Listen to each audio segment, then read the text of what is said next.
예, 반갑습니다. 금속을 사랑하는 수강생 여러분, 성효경입니다. 우리가 지난 시간에는 미세 조직을 어떤 식으로 디파인 하는지를 알아봤고, 이런 미세 조직들이 우리가 잘 알고 있는 그 인공지능에 이제 활용될 수 있는 빅데이터가 될 수 있는데요. 그 부분들에 대해서 오늘 더 자세하게 같이 공부해 보도록 하겠습니다. 일단 지난 시간에 공부했던 내용들을 살짝 복습을 해보면요. 여기서 중요한 것은 결국에 이 인공지능을 가기 위해서 우리가 해야 되는 것들은 우리의 어떤 설계라던가 디자인, 그런 측면들이 중요하다라는 걸 말씀을 드렸고요. 그림을 그리는 사람이 붓이나 물감만 있어서는 그림을 그릴 수가 없겠죠. 그다음에 여기 주기율표에서도 보시는 것처럼 굉장히 많은 원소들이 있는데, 이 원소들을 활용해서 우리가 소재를 개발하고 제조할 수 있다라는 것을 또 인공지능을 통해서도 같이 볼 수가 있겠고요. 그다음 그 이후에 나오는 조건들이 뭐 어떤 압연 조건이라던가 아니면 냉각 조건 또는 이제 열 처리 조건, 여러 가지 조건들이 있는데, 이 조건들을 가지고 우리가 이제 어떤 식으로 소재를 개발할 것인지를 지금까지는 이제 많은 사람들이 연구해서 이걸 알게 됐다면, 이제는 인공지능의 힘을 빌려서 이런 부분들을 연구하는 그런 사례들이 굉장히 많다라는 것을 말씀드릴 수가 있겠습니다. 제가 지난 시간에 이어서 계속 말씀드릴 내용은 우리가 미리 알고 있는 이 우리가 미리 알고 있는 이 미세 조직이라고 하는 부분을 어떻게 인공지능에 결합시킬 것인지, 그 부분에 대해서 이야기를 하려고 하는데요. 그래서 미세 조직을 정의하는 것이 제일 중요하겠죠. 그래서 미세 조직 정의는 우리가 계속 많이 봤던 것처럼 뭐 소재마다 다르겠지만, 특히 이제 철강 재료 중에서도 BCC 이쪽에 해당되는 것들은 보통 이제 페라이트 베이스죠. 페라이트나 베이나이트, 말텐사이트 베이스가 되는데, 여기에서 미세 조직 디파인 방법들은 여기 보는 것처럼 뭐 어떤 이 폴리고날 페라이트, 그다음 에시큘라 페라이트, 또는 그래뉴라 베이나이트, 베이나이트 페라이트, 말텐사이트 등과 같이 이런 식으로 연구자들마다 조금씩 다르긴 하지만 조직을 구분하는 방법들이 정리가 되어 있습니다. 그래서 이렇게 구분하는 것을 우리가 광학현미경이라던가 아니면 어떤 그 주사전자현미경, 그다음 우리가 지난 시간에 계속 같이 봤던 이 EBSD와 같은 이런 툴들을 통해서 어떤 식으로 조직을 디파인 할 수 있는지에 대해서 같이 볼 수가 있고요. 또 TEM도 같이 활용을 할 수가 있죠. 그럼 이렇게 구분된 미세 조직들을 가지고 우리가 어떤 볼륨 프랙션, 즉 분율을 측정을 해봐야 되겠는데요. 그 분율을 측정하는 과정부터 같이 보시도록 하겠습니다. 이 분율을 측정하는 과정을 같이 보시면요. 처음에 이 왼쪽에 있는 거는 이제 일반적으로 우리가 알고 있는 그 EBSD 맵이 되겠습니다. EBSD 맵이 이런 식으로 길쭉하게 나오는 이유는 이 EBSD를 그 튀어나온 전자를 받는 그러한 디텍터가 한 70도 정도 C편을 70도 정도 기울인 다음에 디텍터에서 받기 때문이거든요. 그래서 그 각도에서 가장 그 백스캐터드 일렉트론을 잘 받을 수가 있습니다. 그래서 이제 여기에서 이 길쭉하게, 그러니까 틸트 되었기 때문에 길쭉하게 나오게 되겠고요. 여기에 있는 이 EBSD 맵을 통해서 우리가 각각 그 미세 조직을 어떤 클리어하게 구분할 수가 있겠죠. 예를 들자면 여기에서 이 부분은 에시큘라 페라이트다라고 하는 부분들을 우리가 찾아낼 수가 있겠고, 예를 들자면 여기에서 이렇게 길쭉길쭉하게 이런 식으로 있는 것들은 베이나이트가 되겠죠. 그래서 베이나이트는 여기에서 이 길쭉길쭉한 레스가 있는 것들이 정의가 될 것이고요. 약간 이 둥글둥글한 아일랜드 타입이 있고 내부에 저경각계로 이루어져 있는 경우는 그래뉴라 베이나이트라고 이야기를 할 수 있습니다. 그 다음에 고경각계로 이루어져 있으면서 내부에 어떠한 서브그레인도 존재하지 않는 경우는 폴리고날 페라이트라고 이야기를 할 수가 있습니다. 그래서 이와 같이 여기에 나온 것처럼 각각에 대해서 우리가 이 분율을 측정을 할 수가 있겠죠. 이 분율을 측정하는 것은 지금은 분율 측정 자체를 이제 인공지능의 힘으로 많이 하려고 노력하고 있지만 그때 당시에는 사람이 직접 했습니다. 이것도 사실은 뭐 제가 직접 측정을 한 거죠. 예전에 했던 방식으로는 어떤 분율을 측정할 때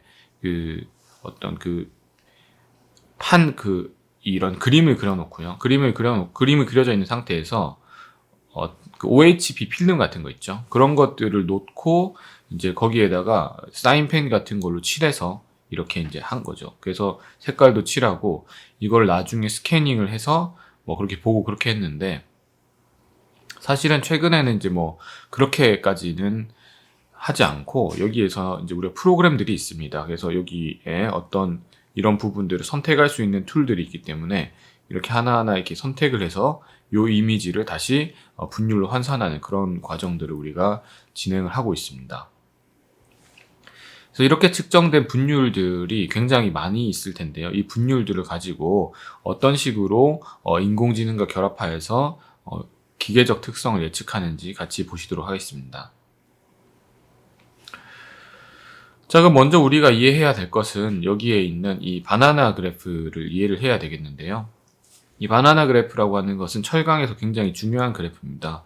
여기에서 어떤 그 연신율에 대한 부분이 있고, 이쪽에는 강도, 어떤 경우에는 항복 강도, 어떤 경우에 인장 강도가 있는데, 보통 박판의 경우에는 인장 강도를 많이 쓰고요. 후판, 두꺼운 판재의 경우에는 항복 강도를 많이 씁니다.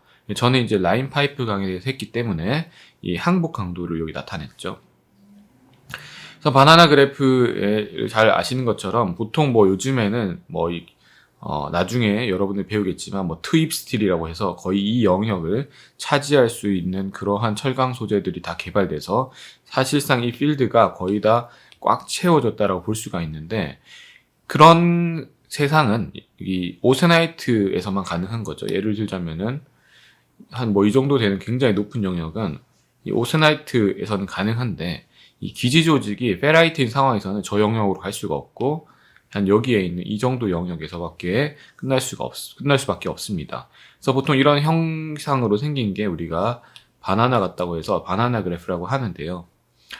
보통은 우리가 바나나 그래프를 뭐 이런 여러 가지 문헌들이나 조사를 해서 이렇게 그림을 그려보게 되면은 뭐 이러한 형태로 쭉 이렇게 길게 이렇게 있는 것들을 알 수가 있습니다. 그러면 이 형태보다 지금 라인 파이프 강, 주로 쓰는 이제 베이나이트 강 이런 쪽에서의 어떤 강도와 연신율 상관관계를 같이 살펴보면요, 전반적인 형태가 여기 나와 있는 것처럼 약간 이 기존의 바나나 그래프보다는 조금 더 오프되어 있는, 조금 더 올라와 있는, 즉 이 오른쪽으로 조금 이동했다라는 것을 알 수가 있죠. 이 오른쪽으로 약간 이동했다라는 것은 무슨 의미냐면은 바로 강도가 조금 더 높다라는 겁니다. 그래서 우리가 지금 하고 있는 것들이 바로 베이나이트계, 베이나이틱 스틸이죠. 베이나이트 강, 베이나이트 스틸. 또는 이러한 스틸이 우리가 결국에 이야기하는 고강도 강이죠. 그래서 하이 스트렝스 스틸이 되겠는데, 그래서 이러한 하이 스트렝스 스틸은 우리가 일반적으로 알고 있는 이런 바나나 그래프보다 조금 더 높은 강도를 가진다라는 것을 우리가 알 수가 있다라는 거죠. 그 다음에 여기서 좀 재밌게 봐야 할 것은 제가 이 미세 조직에 대한 부분들을 하나하나 구분을 해놨거든요. 그래서 예를 들자면은 폴리고날 페라이트 베이스는 이 색깔로 이렇게 하면 색깔이 또 안 나타나네요. 폴리고날 페라이트 베이스는 회색으로, 에시큘러 페라이트 베이스는 빨간색, 그래뉼러 베이나이트는 노란색, 베이나이틱 페라이트는 파란색으로 표시를 했는데, 그럼 그 영역을 우리가 같이 한번 살펴보겠습니다. 그 영역을 보면은 폴리고날 페라이트가 있는 영역을 우리가 같이 살펴보면요, 대략적으로 뭐 한 이 정도 영역에서 폴리고날 페라이트가 존재한다라는 것을 알 수가 있죠. 폴리고날 페라이트. 그 다음에 에시큘러 페라이트가 존재하는 영역을 같이 보면은 이 빨간색이니까 이 정도 영역에서 에시큘러 페라이트, 즉 이 미세 조직이 어떤 것을 주 미세 조직으로 가지느냐에 따라서 이런 식으로 강도의 범위, 연신율의 범위가 달라집니다. 즉 폴리고날 페라이트에서 에시큘러 페라이트나 베이나이트 쪽으로 올수록 강도는 높아지지만 연신율은 더 저하된다라고 볼 수가 있겠습니다.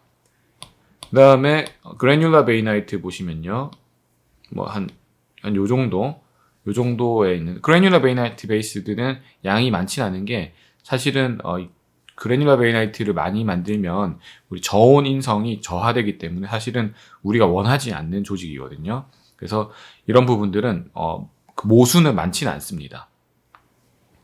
마지막으로 베이나이틱 페라이트가 베이스가 되는 경우를 보게 되면요. 이쪽 영역에 와 있죠. 이쪽이 이제 BF가 되겠습니다. 즉, 우리가 냉각 속도라던가 여러 가지 아니면 냉각 조건, 냉각 종료 온도들을 조절해서 여기에 나오는 이런 여러 가지 미세 조직들을 만들게 되는데 이 미세 조직들에 따라서 여기 나와 있는 것처럼 각각의 어떠한 그 강도나 연신율의 범위가 다르다라는 것을 우리가 잘 알 수가 있습니다. 이렇게 이제 이해를 하실 수가 있겠고요. 자, 이거를 이제 우리가 인공지능으로 연결을 해야 될 텐데, 인공지능으로 이제 연결을 하기 위해서 원래 이 두 가지가 제일 중요한 겁니다. 인공지능에서는. 제일 중요한 게 바로 인풋 밸류, 인풋 값이 되겠고, 그 다음으로 어떤 것을 아웃풋으로 할 것이냐라는 게 중요합니다. 자, 인풋 값들이 일반적으로는 서로 간에 간섭을 일으키면은 좋은 결과가 나오지 않습니다. 그래서 여기에서는 이 부피 분류를 잡은 것이 저는 굉장히 적절하다고 판단을 하는 게, 왜냐면은 폴리고널 페라이트, 에시큘러 페라이트, 그래뉼러 베나이트, 베나이트 페라이트, 말텐사이트가 전혀 겹치는 값이 아니죠. 왜냐면은 이 5가지의 경우의 수를 다 합하게 되면은 100이라는 숫자가 항상 나오게 되어 있습니다. 그러니까 이 인풋 값들은 전혀 서로 간에 뭐 상호 간섭이 없는 거죠. 그래서 여기 나와 있는 것들이 이제 인풋 값에 대한 이런 노드 값들이 되겠는데요. 그럼 5개의 이 노드 값들을 주는 겁니다. 그리고 우리가 또 최종적으로 정해주는 것은 어떠한 값을 예측할 것인가를 정해줘야 되겠는데요. 그래서 우리는 강도에 관심이 많기 때문에 항복 강도를 예측을 해주고요. 그 다음에 인장 강도를 또 같이 예측을 해줍니다. 항복 강도와 인장 강도 예측을 해주고, 사실은 이 YR이라고 하는 것이 이 yield ratio잖아요. 근데 YR은 이제 TS분의 YS입니다. 사실은 이 YS와 TS를 구해도 YR을 정확하게 예측을 할 수가 있는데 YR을 따로 예측을 저희는 해봤습니다. 왜냐하면은 그렇게 해서 서로 간에 비교를 할 수 있기 때문이죠. YR을 정확하게 그 자체로도 예측을 했는가를 비교해 보기 위해서 사실은 뭐 이 YS랑 TS에 해당하는 값이긴 하지만 YR도 같이 예측을 해 보았습니다. 자, 그럼 여기에 나와 있는 것들 중에서 중간에 이제 뭐 이런 히든 레이어라는 게 있거든요. 히든 레이어. 그래서 이런 여러 가지 이 히든 레이어라는 것이 있는데 뭐 여러 종류가 있죠. 자, 이거는 인공지능 프로그램, 우리가 보통은 이제 파이썬을 기반으로 한 그러한 소스 코드를 짜서 인공지능을 돌리게 되는데요. 여기에서 이 히든 레이어의 개수라던가 그 다음에 추가적인 노드의 개수는 인공지능 프로그램에서 정해주게 됩니다. 그래서 그 정해진 값들을 가지고 최적의 값을 얻는 경우가 어떤 경우인가를 우리가 같이 보게 되는 거죠. 그래서 여기서 이 부분들은 자동적으로 결정되는 값이다. 그래서 우리가 해야 하는 것은 이 인풋 레이어와 아웃풋 레이어에 어떠한 값들을 넣을 것인지만 정확하게 자세히 고민해주면 된다라고 말씀드릴 수가 있겠습니다. 자, 그래서 여기서 보실 수 있는 것들은 우리가 이제 예측한 값과 실제 실험 값들의 차이나 이런 것들을 볼 수가 있는데, 자, 위에 나와 있는 값들이 이런 실험 값, experimented yield strength, experimented tensile strength, experimented yield ratio가 되겠고요. 밑에 나와 있는 값들은 예측값, 여기서 ANN이니까 이제 뉴럴 네트워크를 artificial neural 네트워크를 사용했다는 거죠. 인공지능을 썼다는 거. 인공지능을 통해서 예측한 항복 강도, 그 다음 인장 강도, 그 다음에 항복 비, 이렇게 다 볼 수가 있는데, 위아래 그래프를 비교해 보시면 아시겠지만 위에 있는 이 그래프와 밑에 있는 그래프가 굉장히 유사하다라는 걸 알 수 있죠. 그래서 예측값이 굉장히 정확하다라는 거. 위에 있는 이 그래프와 아래에 있는 그래프 굉장히 유사하다. 그 다음에 또 여기 있는 그래프, 여기에 있는 그래프가 굉장히 유사하다. 즉 이렇게 보면은 거의 유사하게 값을 예측했다라는 것을 알 수가 있습니다. 근데 이렇게만 보면은 약간 뭐 사이언티픽하지 않다라고 볼 수 있기 때문에 정확하게 우리가 이야기를 해주면요. 자, 여기에 이제 우리 나와 있는 것들은 이 두 가지를 이제 크게 볼 수가 있는데, 여기 코스트라는 것이 있고요. 코스트가 그러니까는 어떤 비용이잖아요. 비용 함수니까 이 비용이 낮으면 낮을수록 예측을 잘 한다라는 거죠. 여러분들이 물건을 살 때 싸게 사면 더 좋은 것처럼 코스트가 낮을수록 훨씬 더 좋은 것이 되겠고요. 발품을 덜 판다는 겁니다.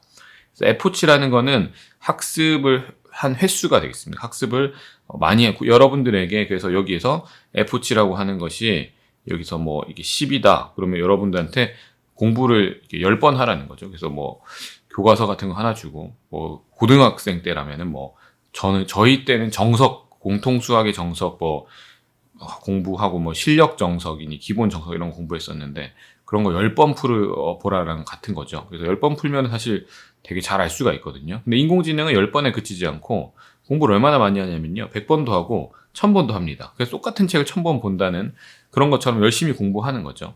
실제로는 이제 공부를 하는 건 아니고 일단 관계를 이제 파악하는 게 인공지능의 힘이겠죠. 자, 그래서 우리가 여기에 나와 있는 오른쪽에 나와 있는 여러 가지 어떤 이 변수들이 있는데 첫 번째 보시게 되면은 learning rate. 그래서 이거는 학습하는 속도. 그래서 속도가 빠르면은 조금 더 이제 러프하게 공부를 한다는 것이고 여러분들이 책을 빨리 읽으면 쭉 넘기면은 공부는 빨리 할 수 있지만 러프하게 하는 거죠. 그다음에 좀 이 러닝 레이트가 굉장히 느리다라고 하면은 꼼꼼하게 공부 한 줄 한 줄 그어가면서 형광펜으로 그어가면서 공부하는 그런 게 러닝 레이트가 느린 것이 되겠고요. 아까 우리가 이야기했던 F치라고 하는 경우에는 학습 횟수입니다. 그래서 얼마만큼 학습을 많이 했냐, 공부 얼마만큼 했니? 라고 물어보는 거죠. 그래서 학습을 굳이 많이 할 필요는 없겠죠. 만약에 10,000번을 한 것과 1,000번을 한 게 결과가 비슷하다면은 뒤에 9,000번을 할 필요가 없잖아요. 그죠? 그래서 이 횟수도 좀 적으면 좋겠습니다. 그 다음에 우리가 아까 이야기했던 이 히든 레이어, 그 다음에 뭐 노드. 그래서 레이어라고 하는 거는 여기에 있는 이 레이어 개수 몇 개를 할 것인가 이걸 정할 수 있고요. 이 각각 한 포인트가 노드라고 하거든요. 이 노드 개수를 몇 개로 할 것인가를 우리가 정하는 것은 아니고 인공지능이 정해주게 됩니다. 그래서 여기에서는 레이어의 개수라던가 그 다음에 여기에 또 이 노드의 수라던가 이런 것들이 결정되게 되고 그 다음에 또 어떤 여러 가지 뭐 배치 노멀라이제이션 하는 경우가 조금 더 우수하다라고 볼 수가 있겠습니다. 그래서 이 여러 가지 경우가 있었거든요. 사실 300여 가지 정도의 경우를 모두 실시했는데 그 중에서 대표적인 거 한 4가지 정도를 뽑은 겁니다. 그래서 1, 2, 3, 4를 이렇게 뽑은 거죠. 1, 2, 3, 4를 뽑아서 보게 되면 수치적으로 보면은 대략적으로 봤을 때 잘은 모르겠죠. 어떤 게 더 잘 예측을 했는지. 그래서 여기서 이제 결과를 보면은 학습을 10번 했을 때는 뭐 이렇게 막 스캐터가 있고 막 이렇게 하다가 학습을 한 100번 정도 하면 할수록 코스트 비용 함수가 떨어지죠. 그러면 점점 더 예측이 정확해진다는 겁니다. 그래서 이 예측 값들을 다 확인을 했을 때 1등이 누굽니까? 낮으면 낮을수록 좋거든요. 처음에 1등이 이제 이 노란색 2번이 좀 1등 할 것 같다가 2번은 그냥 쭉 이렇게 가버리죠. 그 다음에 이제 여기 1등 할 것 같은 이 파란색 친구 4번을 보게 되면은 쭉쭉 떨어지다가 약간 위쪽으로 가버리고 1번은 막 이렇게 뛰다가 그냥 위쪽 제일 뭐 예측 잘 못한 거고요. 1등은 3번입니다. 3번이 이렇게 쭉 가다가 맨 아래쪽으로 가죠. 이렇게 맨 아래쪽으로 3번이 가기 때문에 3번이 1등이 되겠습니다. 1등에 이렇게 라인으로 가는 거죠. 3번이 가장 정확하게 예측을 했다. 그래서 우리가 여기서 최종적으로 사용한 거는 3번의 틀을 사용해서 예측을 하게 된 겁니다. 그래서 예측을 해서 그 결과들을 같이 보시게 되면요. 여기 나와 있는 것처럼 이 슬로프가 거의 직선적인. 그래서 이 실험 결과, 우리가 잘 알고 있는 여기에서의 이 실험 결과, 익스페리멘탈, 여기서도 실험 익스페리멘탈, 여기서도 실험 결과, 익스페리멘탈. 그 다음 예측 결과, 여기서 ANN으로 한 예측 결과들이 다 나와 있는데 이런 결과들을 다 봤을 때 굉장히 직선적으로 어떤 1에 가까운 슬로프 1이면 1대1이라는 관계라는 거죠. 그래서 엄청나게 정확한 관계를 예측할 수가 있었다. 이것이 이제 우리가 인공지능에서 볼 수 있는 건데 사실은 예측을 거의 한 70-80%만 해도 우수하다라고 하는데 저희 결과에서는 이 연구 결과에서는 90% 이상 굉장히 높은 그런 정확도를 보였습니다. 그래서 이런 예측 결과들을 토대로 단순히 이것만 가지고 해석하는 것이 아니라 여기에서 사람들이 생각하는 그런 어떤 원래 가지고 있던 이 인과관계들이 잘 나오는지 확인을 해봐야 되겠죠. 그래서 그런 부분들까지 확인을 잘 하게 되는 것이 굉장히 중요하다라고 볼 수가 있겠습니다. 그래서 최종적으로 우리가 타겟하는 것들은 처음에 우리가 어떤 조건들을 뽑을 거냐라는 거죠. 그래서 소재에 있어서 어떤 이 소재의 합금 설계나 공정 조건들을 무엇인지 우리가 할 수 있습니다. 뭐 합금 조성을 할 수도 있겠고, 우리가 계속 이야기했었던 뭐 아변 조건, 그다음에 뭐 냉각 속도, 그다음에 냉각 온도, 그다음 재가열 온도, 뭐 여러 가지 열 처리 온도 등 굉장히 많은 변수들이 앞에 있죠. 이 변수들을 우리가 무엇으로 쓸 수 있냐면 바로 인풋 파라미터로 쓸 수가 있는 겁니다. 그래서 여기에 있는 것도 우리가 이 인공지능을 하기 위해서는 인풋 파라미터를 뭘로 할 것인가를 굉장히 잘 고민을 해 봐야 되겠고요. 그 다음에 여기서 인풋 파라미터의 값들을 약간 수치화할 수 있는 것들이 중요합니다. 그래서 여기에서 수치화할 수 있는 부분들은 어떤 미세 조직을 이렇게 실제로 측정을 한다라던가 해서 분류를 이제 본다라는 거죠. 분류를 봐서 이 중간에 나와 있는 것처럼 이 인공지능을 통해서 뭐 100만 번씩 이런 식으로 학습을 시키고, 그러면 이제 인공지능에서 우리가 또 해볼 수 있는 게 그 시험을 쳐볼 수가 있습니다. 예를 들자면은 테스트 데이터를 주는 건데요. 우리가 만약에 원래 가지고 있던 데이터의 수가 보통 한 뭐 100만 개, 뭐 이렇게 10,000개 정도 이렇게 쓴다라고 한다면은 뭐 1000개, 10,000개 이렇게 쓴다고 했을 때 10,000개 정도의 데이터에서 한 100개 정도의 데이터를 미리 빼놓는 겁니다. 그래서 10,000개를 다 가르쳐 주는 것이 아니라 그 중에서 9,900가지의 경우만 가르쳐 주는 거죠. 그 9,900가지만 가르쳐 주고 나서 사실은 100개의 데이터는 미리 빼놨다가 그거를 가지고 시험을 해볼 수 있습니다. 그러면은 인공지능이 정확하게 예측했는지 또 한번 확인을 할 수가 있겠죠. 그런 식으로 계속 튜닝을 하는 작업들을 계속 진행을 할 수가 있습니다. 그걸 이제 테스트 데이터, 테스트 베드라고 하죠. 자, 그럼 여기에서 이제 결국에는 이제 우리가 원하는 정말 정확한 이런 인장 특성 값들을 우리가 얻을 수가 있게 되겠고요. 그래서 이러한 과정들을 통해서 우리가 원하는 어떤 물성들에 대해서 예측을 할 수 있는 그런 시대가 왔다라고 말씀드릴 수가 있겠습니다. 그래서 인풋과 최종적인 아웃풋을 무엇으로 할 것인가를 잘 생각을 하게 되면 우리가 원하는 데이터들을 가지고 예측을 해볼 수 있는 거죠. 근데 다만 여기서 이제 조심해야 할 것은 그냥 단순히 뭐 어떤 수치를 맞췄다라고 하는 것이 의미를 가진다라고 보진 않습니다.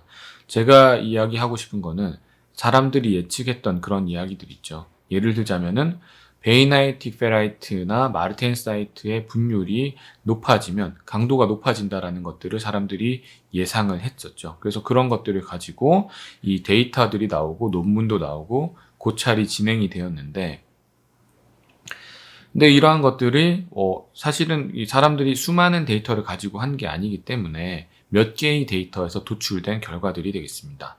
근데 인공지능을 통해서 이제 우리가 좀 이제 이야기를 해보게 되면은 정말 많은 데이터들을 가지고 거기서 이제 값을 도출해서 우리가 지난번에 지금까지 역사적으로 많은 연구자들이 한 이야기들이 맞는지를 재검증해보는 그런 상황들이 될 수가 있습니다. 제가 뭐 말씀드릴 수 있는 것들은 칠판을 통해서 좀 잠깐 보게 되면요. 뭐 예를 들자 많은 사람들이 이야기했던 것들은 뭐 강도에 있어서요.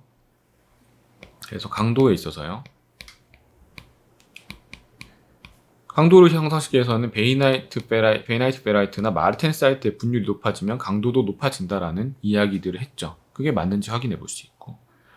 그다음 지금은 아직 이 연구에서는 수행을 하지 않았지만 터프니스 같은 경우에는 에시큐라 페라이트가 많아지면 좋아지고 그래뉼라 베이나이트가 많아지면 적어진다. 이런 이야기들에 대해서 같이 검증을 해볼 수 있는가. 그 다음에 또 yield ratio, 아까 우리 YR이라고 했죠. yield ratio에 대해서도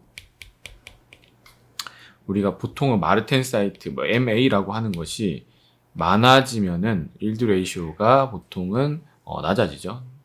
일드 레이시오가 낮아진다라고 이야기를 하고 있는데 뭐 그런 이야기들에 대해서 잘 맞는가라는 것이 지금까지는 몇 개의 보통은 논문 한 편 쓴다고 하더라도 데이터의 개수가 10개를 넘기는 쉽지가 않습니다. 하지만은 우리는 여기에서 뭐 수백 개, 수천 개, 수만 개의 데이터를 가지고 예측을 했기 때문에 우리 그 인류 역사상으로 여러 연구자들이 그런 제시했던 그런 결과들이 맞다라는 것들을 또 재확인시켜 줄 수 있는 게 바로 이 인공지능의 역할이다라고 볼 수가 있겠습니다. 자, 이와 같이 이제 인공지능의 역할에 대해서 살펴봤고요. 여러분들께서도 보통은 요즘에는 두 가지 경우로 많이 하거든요. 첫 번째는 이제 제가 오늘 말씀드렸던 것처럼 데이터 드리븐. 그래서 이제 이런 데이터를 통해서 얻게 된 결과들도 많이 이야기를 하고, 그 다음 최근에 더 발전된 거는 피지컬 모델 드리븐. 그래서 우리가 알고 있는 물리적인 모델을 기반으로 해서 거기서부터 데이터들을, 거기서부터 어떤 예측을 하는 그러한 기술들도 많이 진행을 하고 있습니다. 그래서 우리가 이런 그 여러 가지 물리적 기반 그런 갖고 있는 그런 수식들이나 여러 가지 것들을 잘 종합을 해서 우리가 알고 있었던 그전에 알고 있었던 어떤 지식이나 이런 부분들이 정확한 것인지 맞는 것인지 다시 한번 확인해보고 또 정확한 값을 예측할 수 있는 그런 시대다라고 말씀드릴 수가 있겠습니다. 여기까지 제가 뭐 이야기를 드렸고요. 다음 시간엔 또 새로운 주제로 또 인사드리도록 하겠습니다. 예, 감사합니다.